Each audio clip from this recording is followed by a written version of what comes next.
So good morning to each and everyone, and congratulations to all those who have won during the raffle draws. Um, okay, let me begin. I have only 30 minutes. I need to be reminded all the time because I don't have any sense of time. So you're all familiar with this, Atomy Philippines, the unique business concept that sets it apart from any other business. So the absolute price, absolute quality, meaning nothing can be better, nothing can be cheaper. And of course, it's impressive that Atomy is carrying products that cater to our basic daily necessities. Just to remind the group, it has been announced, or one of the things I learned during the last one-day seminar is that in Korea, there are already 350 Atomy products.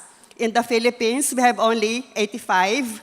But the ultimate goal of Atomy is to end up with 100,000 different products, all globally sourced. Yeah, so we're all looking forward to that. When that happens, literally, mamumulot na lang tayo talaga ng pera. So we should all feel excited about that. So health supplements, again, this is the very remarkable product concept of Atomy. The Mastage, I won't belabor you with this, you're all familiar with this. So for this morning, I'll be focusing on probiotics and lutein. So let's start with lutein. Lutein is the ultimate eye vitamin. It is an antioxidant. It is a carotenoid. Carotenoids are organic pigments produced by plants, and this is what gives the characteristic color that ranges from yellow to orange to red, as found in food substances like carrots, squash, egg yolk, corn, etc. Even green leafy vegetables, they also contain carotenoids, but you don't see the color yellow because of the chlorophyll, which is colored green, which masks the yellow color. But as soon as the chlorophyll wears off and the color green fades out, now you see the color yellow, and that is carotenoid. There are 600 carotenoids found in nature, and out of the 600, there are only 3 that are found in high concentrations in the eye, particularly your lens, the retina, and the macula. These 3 carotenoids are lutein, zeaxanthin, and mesozeaxanthin. And of the 3, the most important is really lutein. That's why we call it the ultimate eye vitamin. We are all born with plenty of lutein in our eyes. We're born with that. But as we grow older, especially when you hit the age 40, lutein begins to decline. And when you hit 60, it is at its lowest level. The thing is, lutein cannot be produced by our body.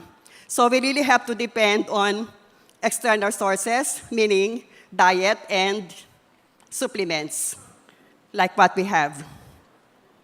So what does a human eye do? It collects optical information from the environment and then transmits this optical information to the brain via the optic nerve. The human eye is like a camera. So as the light enters the eye, the lens focuses that light into the retina, very much like the lens of a camera. At the back of the eye is a lining. It goes this way, at the back of the eyeball. That is your retina. So the retina is like the film of a camera. Within that retina, you'll find photoreceptor cells. These are light-sensitive cells that send nerve impulses to the brain via the optic nerve. The optic nerve, if you look at that image of the human eye, you'll see that yellow thing that comes or emanates from the middle portion of the retina. That is your optic nerve that connects directly with the brain. In the brain, these nerve impulses are transformed into images, just like what the film is as it is sent out to create photos. And the images formed by the brain, this is what we appreciate as kung anong nakikita natin sa kapaligiran in the form of light. So yun, na-process na, ganon. Now, at the very center of the retina is your macula, at the very center. The macula is the most sensitive part of the retina, and it is responsible for our central vision and color vision. Color vision means our ability to perceive colors, whether it is blue or green or black. And central vision, we have two kinds of vision, central and peripheral. Central is, as I look at you now, that is central vision. My peripheral vision, even if I don't turn my head to the left or to the right, my peripheral vision is telling me what's on my left and what is on my right. So the macula is responsible for the central vision. It is what gives us the details in our vision. So it gives us the ability to be able to read fine print, to distinguish faces, and to drive a car at night. So that's how important the macula is. Together, the lens, the macula, and the retina, they form the very foundation of a healthy eye. So what is macular degeneration? As we grow older, our lens and our macula degenerate. It's part of the aging process. Particularly if you have uncontrolled medical problems, uncontrolled diabetes, for example, hypertension, obesity, all the more that this degeneration process becomes accelerated. As a result of the degeneration, cataract will form in the lens. That cataract, as we all know, it can be operated on. Then intraocular lens implantation can be done, and that will restore your eyesight back. But it's a totally different story with macula. Macula, once it degenerates, it can never be repaired, it can never be restored. That will lead to serious blindness. So for all of you here who may have undergone cataract operation, you still have the macula to take care of. Hindi pwedeng isipin na, okay na ako kasi meron na akong artificial lens. There is still that macula that you need to take care of. I have a first cousin whose husband is presently undergoing treatment for his macular degeneration. He's being injected with whatever medicine that costs him 20,000 pesos a month, one injection every month. But that cannot even assure him of anything. Kasi that's macular degeneration. You can't do anything about it. Degeneration can hindi pwedeng sa matanda lang. Hindi sa matanda lang yung degeneration. Degeneration can also occur even among much younger people. And that is because of our eyes' number one enemy, which we cannot see, an enemy which is nearly impossible to avoid, as it is everywhere. And that is your high energy velocity rays, or what we call as the blue light rays. Blue light may be man-made or may be from natural. Man-made, this is emitted by electronic devices, laptop, cell phone, tablet, all those gadgets, LED lights, fluorescent lights. Natural, sunlight is the biggest source of blue light. That is why on a cloudless sky, if you look up, the sky is colored blue, the oceans are colored blue because of the blue light emitted by the sun. So you have to be very careful about that. So what are the damages that can be caused by blue light? Our eyes can effectively block ultraviolet rays, but never blue light. Unfortunately, our eyes cannot block blue light. So the blue light passes through your lens and reaches deep into the retina and the macula, which are the two vital areas for our clear and sharp vision. And the blue light can always cause degeneration of the lens and the macula, resulting into cataract even at a young age, and macular degeneration even at a young age because of that blue light. So effectively, I mean not effectively, but as an aftermath of prolonged exposure to blue light, those are the alarming complications which you have to be aware of. Macular degeneration, cataract formation, even digital eye strain. Eye strain because the blue light scatters fast and wide, so the lens is unable to focus it. So because the lens cannot focus it, it doesn't provide that sharp contrast. Eventually, it will cause strain on your eyes. Frequent headache, poor sleep. Who are you here are fond of, while already lying in bed, still tinkering with their cell phones, with the bedroom lights off, with the cell phone as the only source of light, still doing Facebook or whatever last-minute emails? That is very, very, very risky, and that is very dangerous. In the absence of the light from anywhere, and the light just coming from your cell phone, all the more that threat to your eyes becomes accelerated even more. So never do that. Very dangerous. Again, it will keep or stimulate you mentally so that you'll find it hard to catch sleep when you're still tinkering with your cell phone while you're supposed to be about ready to go to sleep. So these are the leading causes of vision, loss of vision, maybe from physical and environmental factors, as well as the deficiency in lutein, vitamin A, and beta-carotene. Lutein, by the way, is really related to beta-carotene and vitamin A. The environmental factors, these refer to your free radicals that lead to oxidative damage. I don't know who among you here were present during my lecture on Himuhim when I medyo elaborately discussed about free radicals. You still remember that? Yes. Free radicals are what you get from the environment, from the air that you breathe in, from what you eat, from what you drink, and stress.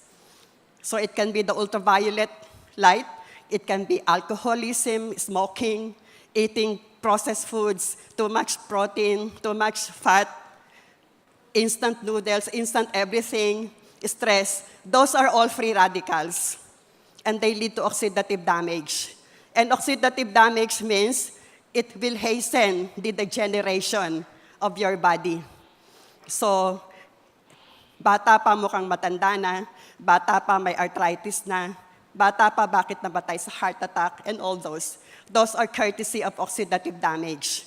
And the way to counter free radicals is through antioxidants. Sila yung magkabangga. Free radicals, antioxidant. Lutein is a very good antioxidant. Himuhim is a very potent antioxidant. So if the free radicals will accelerate the degeneration and the aging of your body, internally and externally, all antioxidants serve to counter that, which means it will try to slow down the aging process, the degeneration process. So as shown in this slide, environmental factors, stress on the eyes due to watching TV and playing games. So this is blue light, which is a kind of free radical. Imbalance, nutrition, so poor diet, smoking, puro free radicals. All this can cause loss of vision. So lutein is very vital to a healthy vision. Let's go back to the macula. At the center of the macula is a pigment. That pigment is primarily lutein. The more lutein, the darker or the denser the pigment. The denser the pigment, the more powerful it becomes in absorbing harmful light and therefore giving us better light sensitivity. So that's how it works. And lutein, as shown here, can also filter out ultraviolet rays when you have enough supply of lutein in your lens.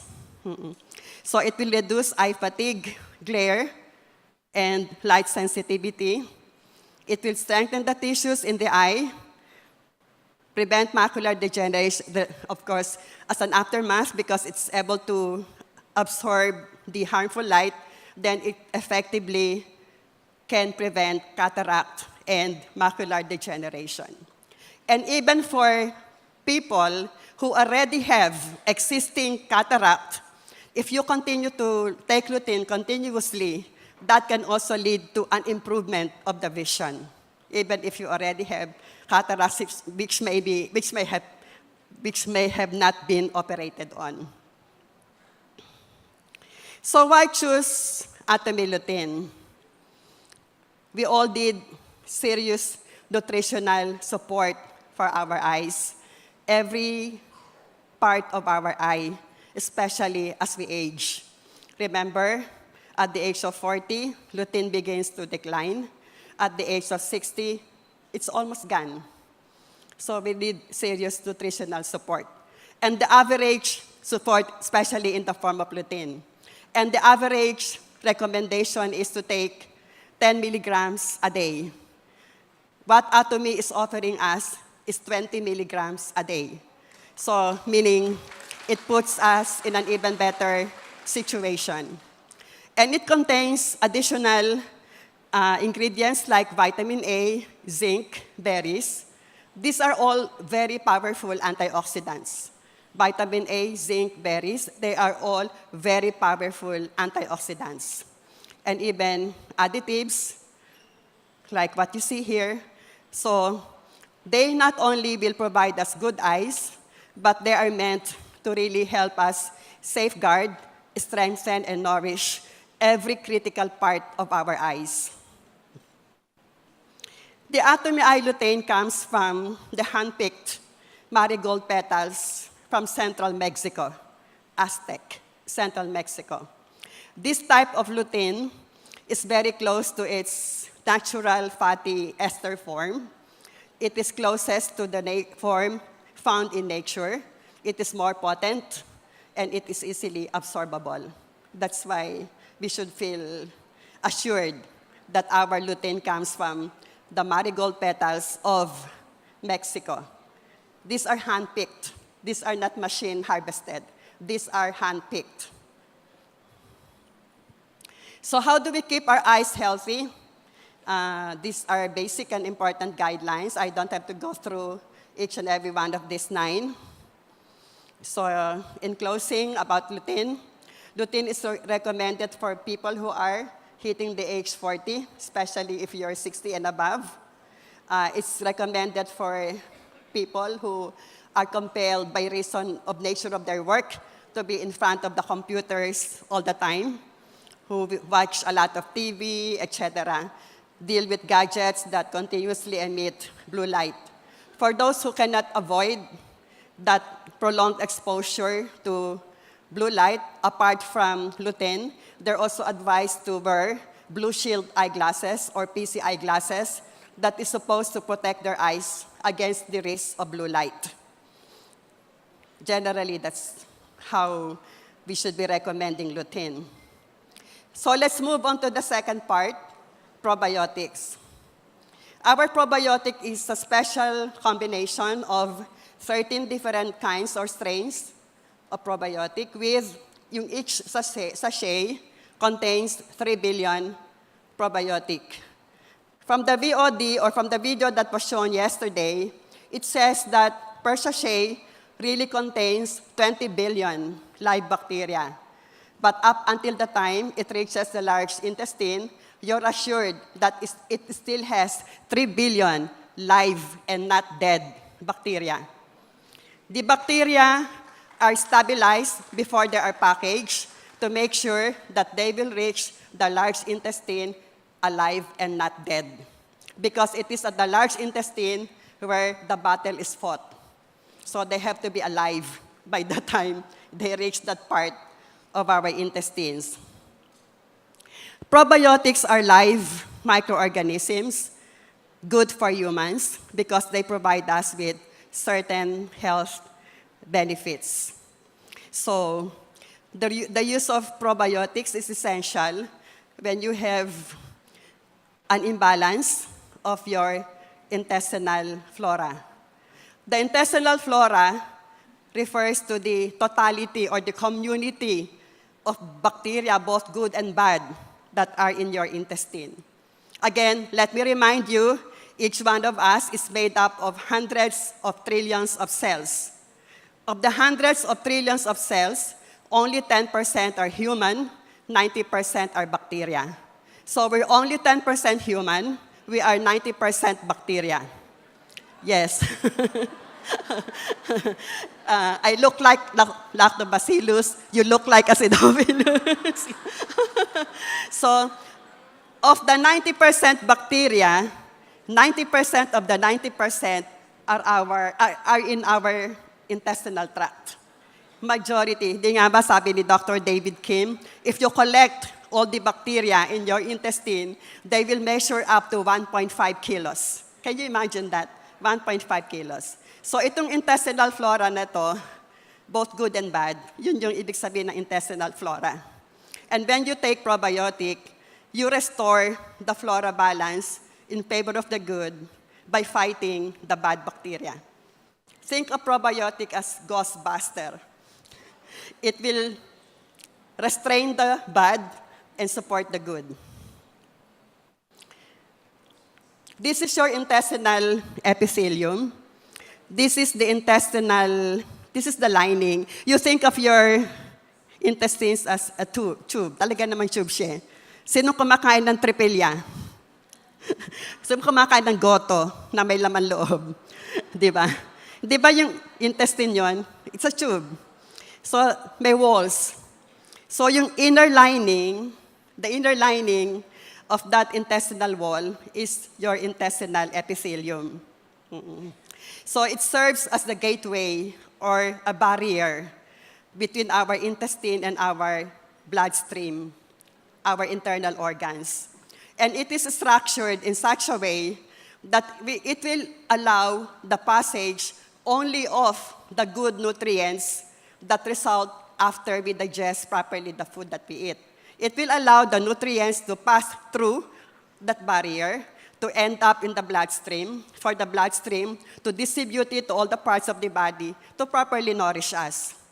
And it will not allow the passage ng hindi nutrients. Examples, bacteria, bacterial toxins, antigens, undigested food. It will not allow. It is structured in such a way, in that way.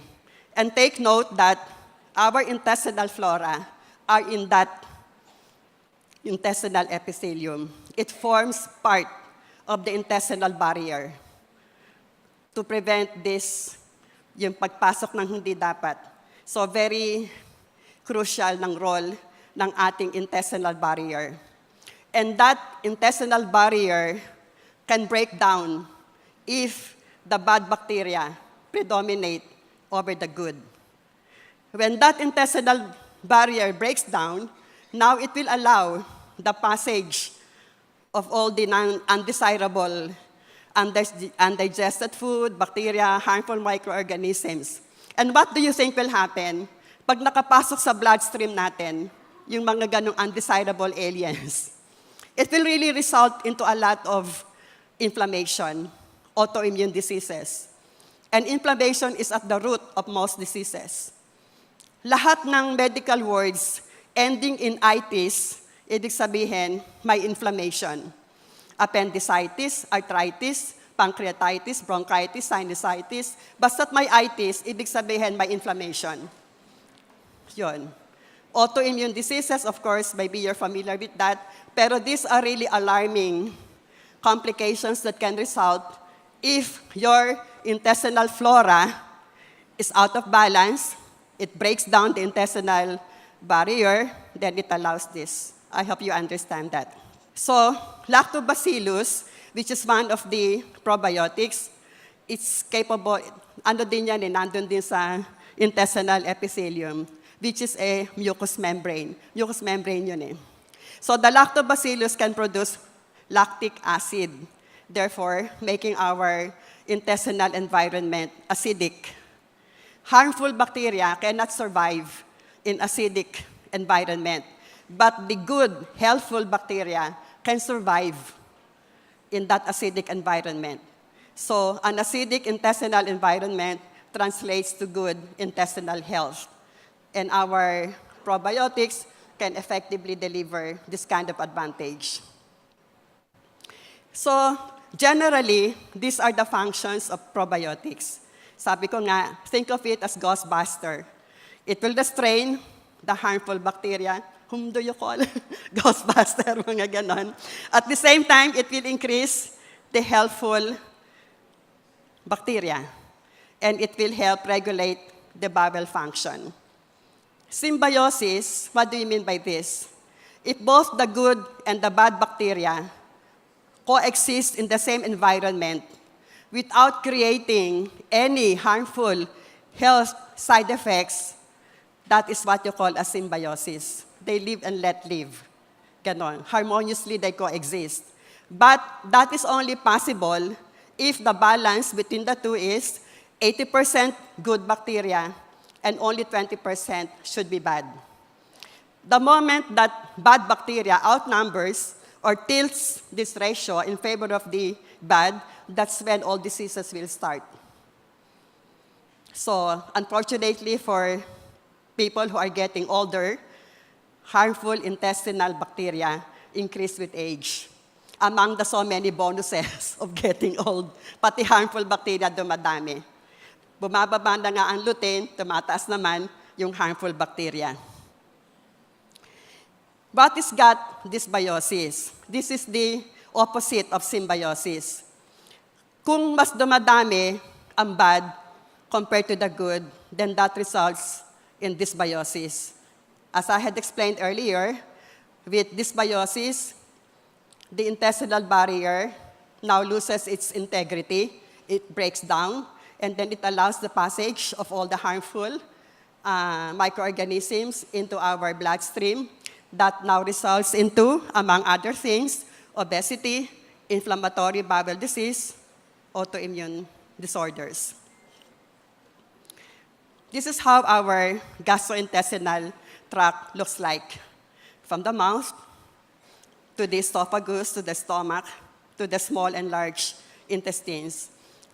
The small and the large intestines, if you stretch the whole intestinal tract and measures, that's equivalent to 30 feet. Large intestine or colon, that is the last part of our intestinal tract. If you have dysbiosis, these are the symptoms of dysbiosis. Number one, bad breath. No amount of the propolis toothpaste can correct that. If despite the propolis toothpaste, you continue to smell that bad breath, it's really highly suggestive na meron kang bad bacteria, dominant. Again, if you often feel that kind of yung bloated, parang lagi kang may kabag.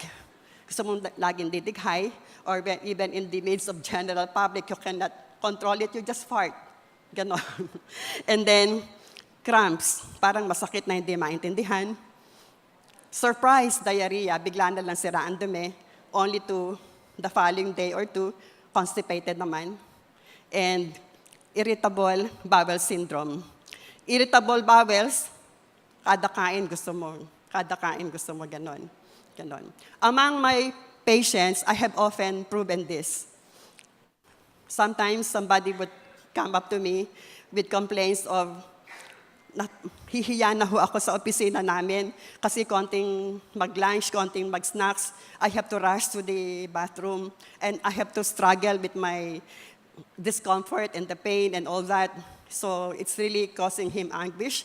So despite all the treatments he has received, omeprazole, directed towards dyspepsia or acidity and all that, antispasmodic, nothing has really helped him. So after a very thorough medical history taking and physical evaluation, my verdict, you are rich in bad bacteria. And I will challenge our probiotic to let me prove that point. In 3 days' time, all the symptoms were gone. Praise the Lord. And I have a niece who is also a pediatrician at Makati Med. Yung asawa niya is a surgeon. Yung auntie ng kanyang asawa, 92 years old, for the longest time, has been suffering from irritable bowel syndrome. And nothing has ever given her comfort until she took the probiotic. then it became a thing of the past. The irritable bowel syndrome. So this is what I had mentioned earlier, 90% of the 90%, you have that in your intestine, yung symbiosis or what we call as the ecosystem between the good and the bad.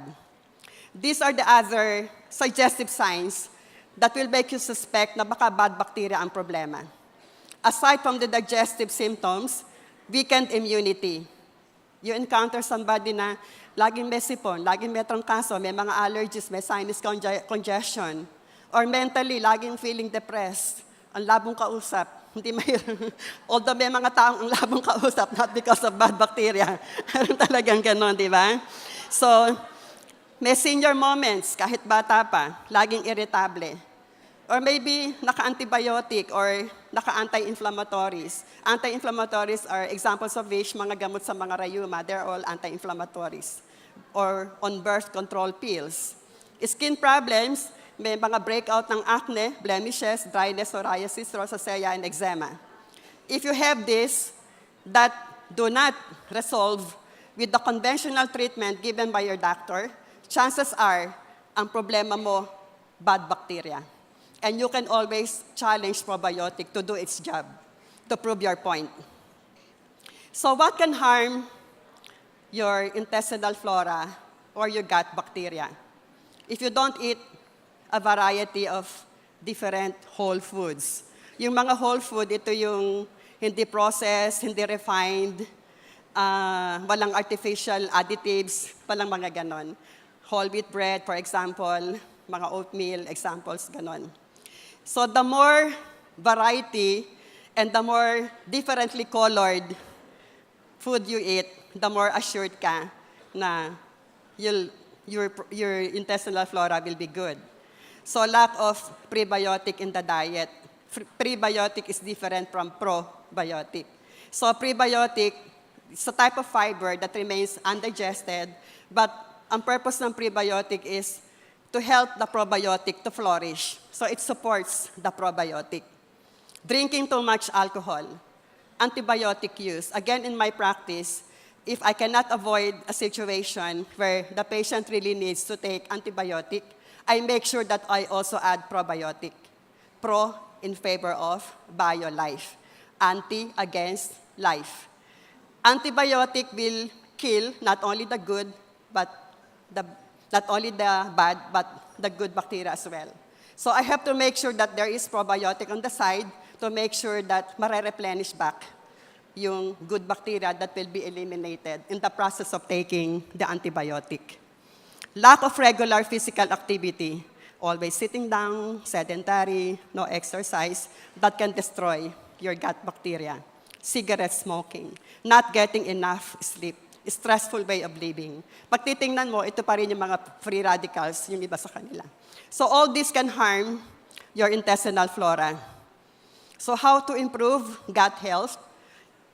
If you know what can harm and you avoid them, therefore, you're able to improve your gut health. Just let me emphasize, some more examples of your prebiotic food will be bananas, onions, legumes, asparagus, oats. Mga prebiotic yon.